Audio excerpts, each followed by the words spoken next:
In today's video, I'm going to teach you how to navigate through QuickBooks to manage your tax settings effectively.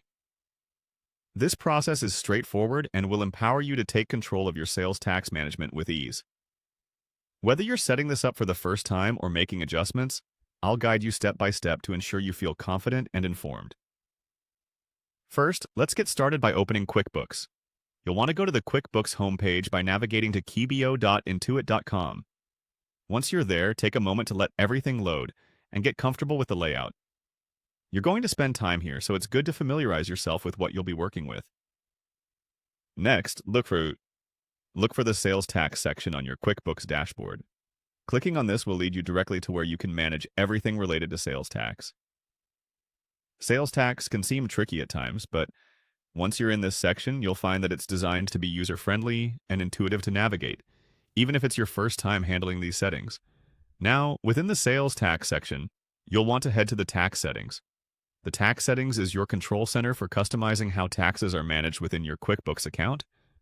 By accessing this area, you're taking the helm. You'll have the opportunity to tailor settings to suit your business needs perfectly. It's one of those details that, when set up correctly, can significantly simplify your bookkeeping. Once you're in the Tax Settings, look for the Highlight feature. Clicking on Highlight might seem like a vague step, but it's essential because it ensures you have everything you need clearly displayed and allows for a more efficient workflow. This feature is beneficial for ensuring that the critical bits of information are readily accessible, cutting down the time you spend searching for what you need when it comes to managing your tax rates. Finally, in this section, you'll find the option to Add Custom Rate. This is where you can input any special tax rates that you might need for specific items or services your business provides.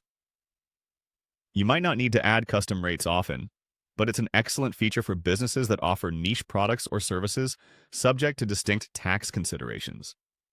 Inputting precise custom rates helps maintain accuracy and compliance, which is crucial for financial reporting and peace of mind. And there you have it. By following these steps, you'll be able to manage your tax settings in QuickBooks with ease.